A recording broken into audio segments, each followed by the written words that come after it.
This is the only pro custom camera and controller settings video you need to watch in FC25. I'll talk you through each individual setting and show you what you should have on and why. So without further ado, let's get into it. We're on the main menu. You're going to head over to the top left to the settings cog. From here, the first thing you want to do is go into settings and customize controls. From here, you want to leave it on classic, right? Classic on attack, classic on defense. Simple as that. You don't want to mess around with that. Or some of you guys might even be on alternate. That's completely fine as well. I doubt anyone plays 2-button. Onto the game settings now, where everything gets a bit spicier. Now, for a pro player / competitive player, you're going to have competitive preset on. And this is what's affected by the competitive preset. Auto shots will not be allowed. Assisted headers will not be a thing. Auto flare pass will not happen. Through pass distance will not happen. It's completely manual. Well, it's semi-assisted, I think. Lob through pass assistance not allowed. Auto clearance is off. This is perfect because you don't want that on. When the ball is just in the box, bouncing about, sometimes your player will just hook it out for a throw-in. You don't want that. You want to be able to completely control where it kicks the ball. Jockey is also affected. It is just not as good. Also defending in general. And also CAD, contextual agile dribbling, is not allowed. Now, onto the more important stuff for you guys. Do not have competitive on. Onto auto shots off. This, so like I said, you don't want the game to be taking shots for you. Because what if you want to take it around the keeper, for example, and the game just blasts it straight at him? It's not what you want. Assisted headers, you probably want this on. It's for a more casual gameplay experience. If disabled, headed shots are manual, which can be very, very hard to aim and be more accurate for experienced players. That's not really true. If you have it on assisted and aim it towards the goal, it's going to go in pretty much. Shot assistance, precision. Now, this is a pro thing. You guys will 100% want to have this on assisted. Pretty much, when you're on assisted, the direction of the shot will be assisted to ensure the player always aims towards the goal. Now, if you have it on precision, it'll be partially assisted. Aiming at the goal results in a more accurate shot and faster ball speeds. Listen, if you aim it wide with precision, you'll know about it. That shot will fly wide, as you'll see here. So yeah, that's really risky. If you're a casual player, go for assisted. Time finishing on. Trigger a time finish by double tapping circle to shoot. Timing of that second button tap determines the quality of the shot. Perfectly timed taps always increase the shot's accuracy and power. If disabled, double tapping circle will not impact the shot's quality. Guys, you want to have this on. It's very hard to learn at first, but once you've got it, it'll be all on instinct, and your shots will be way more powerful, way more accurate, and flying to the back of the net more often than not. So yeah, that's on for me. Auto flare pass off. Again, you don't want it to be doing things that you haven't told it to do. For example, doing a skill pass when you just want to sweat it across the box. Through pass assistance on semi. As it says, it will rely more on your aim. Power will be partially assisted. Guys, you don't want it on assisted, because if you have it on assisted, it's going to choose the aim for you and the power. So it's going to pretty much lock onto someone without any of your input being registered. Same with lob through pass. If you try and play an LB wide to, for example, the right mid, it might just lock on the striker because it's not taken in your left analog stick, whereas here it's partially assisted. Depends on where you aim and how long you hold triangle. Ground pass assistance you want on assisted. Cross assistance also on assisted. I think semi is also a bit better. For example, if you want to cross to the back post and you hold like 3.5 bars, it can just lock onto the guy at the front post. Like, it's just not accurate at all. Get this on semi, not assisted. Lob pass assistance assisted. Lob pass direction and power will be assisted if they play towards a teammate. How many times have I said assisted in this video? Quite a lot. Keep that unassisted. Pass receiver lock late. The pass receiver is locked as late as possible, around the same approximate time as when the ball is kicked. This gives you more time to change your mind on where you want to pass. For example, you've got the ball with the CDM in the 5-3-2. You want to pass to the left centre mid, but no, it gets marked last second. You can change your analog stick on the left to the right centre mid, and that pass will change to him, and it won't be intercepted. You'll be able to keep the ball with ease. Precision pass sensitivity normal. Guys, this one's also just pretty standard stuff. You're never really going to use a precision pass if you're not a pro player, but they are useful for them R1 squares over the opponent's backline and into that attacking fullback. Also, clearance is off. This is because when the ball's bouncing around the box, like I mentioned, your players can just whack it out for a throw-in or even a corner. You do not want that at all. You want to be able to decide when you can kick it out for a throw, when you can kick it out for a corner, and when to just not kick it out, when to just keep the ball, slow it down, dribble with it, or pass it. And that's where we come on to the clearance assistance directional. This is the thing about this, right? If you're in your inbox and you think, oh, I'll just hook this out for a throw-in, it's the 91st minute, the referee's going to blow the whistle. If it's on classic, your player might just put it out for a corner and then the opponent can just score and get that big equalizer. Make sure it's on directional, then you can aim your left stick to wherever you want to clear it and then press circle. This is a super effective way of ending the game, especially when the time's up. But if not, just clearing out the danger. Jockey on manual, that's a pro mechanic. You can have it on assisted if you're not a pro. That'd be perfectly cool. It makes you even better at defending. Now, a big one. Defending. Tactical defending or advanced defending. They both have their advantages. For me, I prefer tactical. But if you're actually on advanced, you can press X to attempt a shoulder challenge or a seal out. These are really effective, especially with people with the bruiser playstyle, as you can shoulder someone out the way or just shield the ball out for a throw-in, out for a corner, whatever you want. Whereas me personally, on the tactical defending, you just press B or circle to do a shoulder tackle or a stand tackle. It's the same for both, but it's sort of situational. If you're running next to Mbappe and you press circle, you'll give him a shoulder. But if you want to tackle for the ball, you also need to press circle. It's quite confusing, but advanced defending is more skillful. For you guys, stick that on tactical like myself. Pass block assistance. AI and user control players will attempt to intercept the pass automatically when the ball is close by.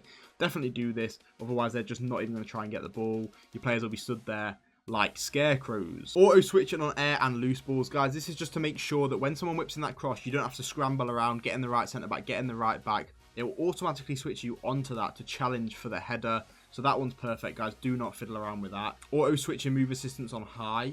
This is a weird one. A lot of pros use low. Now, me personally, I like that little delay it gives you when you switch player, as auto switch move assistance keeps the player who you've auto switched to moving in their current direction for a period of time. This gives you time to orient your new intended direction for your new player. Now, I think that's better because the player's already moving in that direction. You can sort of stay with that and then switch. Do you know what I mean? Instead of just switching, you can do that little bit of movement. And I think it helps my press even better in attack. But a lot of pros use low. The higher the assistant level, the longer period of time the player will run. So yeah, it's just a little bit of delay that it adds, but I like it a lot. Right stick player switching on classic. If you have it on like adaptive, it can just go to random players. Keep that on classic. Make sure you're using the L1 to switch player as well as the right stick. It can be really effective to use both in different situations and defend even better in your own box. Right stick switching player relative. Guys, you need this on player relative. There's some pros that had it on ball relative and they were getting kickoff glitched every single time. Make sure you're on player relative because you then can't get to a centre back if you're using the ball to switch to the centre back. You know what I mean? For example, if the ball's on the other side of the pitch, how would you switch to the other fullback? You can't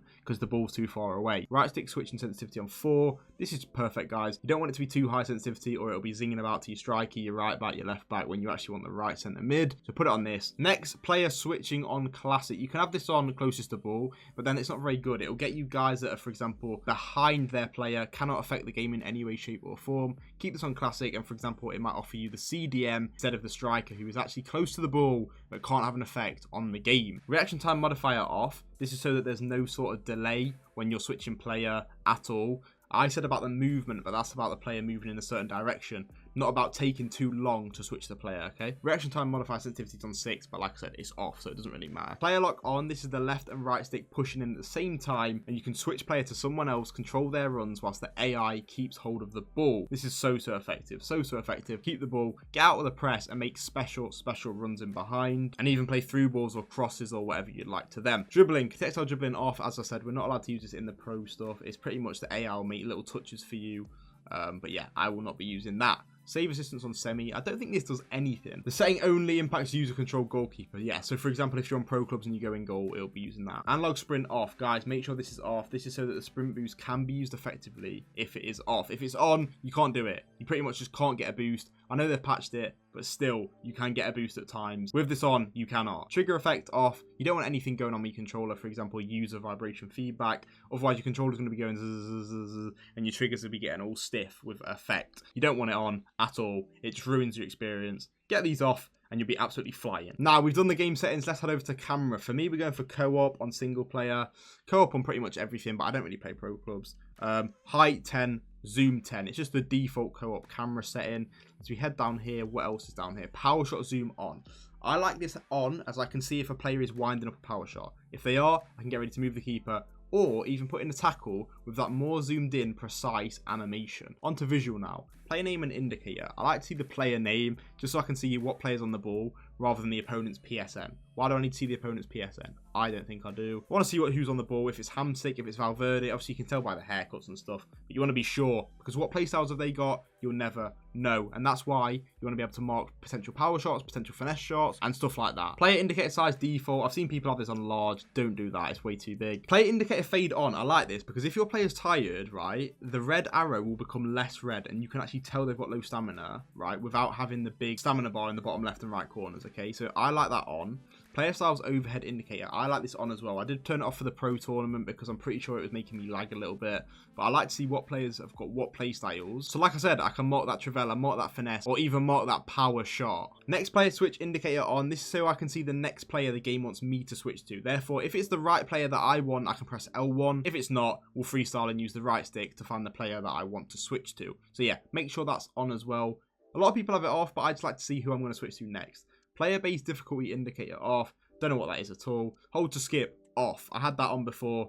Should have turned it off months ago. Time score display on. Obviously, you want to see what time it is, what minute, what score it is. The drop down off. You don't want things popping up. It's pretty annoying actually seeing like it's Ronaldo's 100th game. We don't care. Let's get on with the game. Precision pass visuals on. This is good so you can see where you're aiming your pass. Make sure it's right if you are doing them R1 squares over the top. Same with precision shots. If you are learning that as well, see exactly where you're aiming and improve for the future. I've got the radar on 2D. When it's on 3D, I feel like it's all weird. It's like too big and stuff, and like it's not like the same shape, you know, as it is on 2D. I like 2D.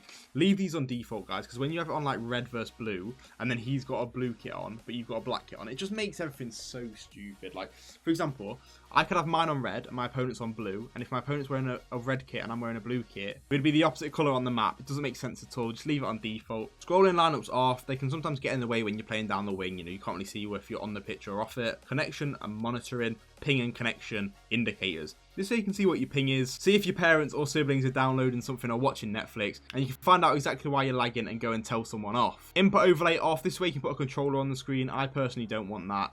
I believe I know what I've pressed and stuff. But if something goes against you, this could be a good way to prove that you haven't done what the pitch has said. Hypermotion insight overlays off. This is where it comes up saying what your probability is of winning or losing or drawing or who's the most tired. Guys, you don't need that at all. It makes the game lag, and it's also very, very annoying when they've got a throw in. And then last but not least, favorite resolution, as that apparently stops the lagging in the menus. Make sure you've copied these settings. And if you've enjoyed this video, don't forget to drop a like, comment what you want to see next, and subscribe for more. Peace! Do you want to play out from the back in FIFA, but your keeper is more like De Gea than Ederson? Who should be higher rated in EAFC? Leao or Dembele? Finesse him. Get off the game, man. 3-0 whitewash. Throw that pad. You're done.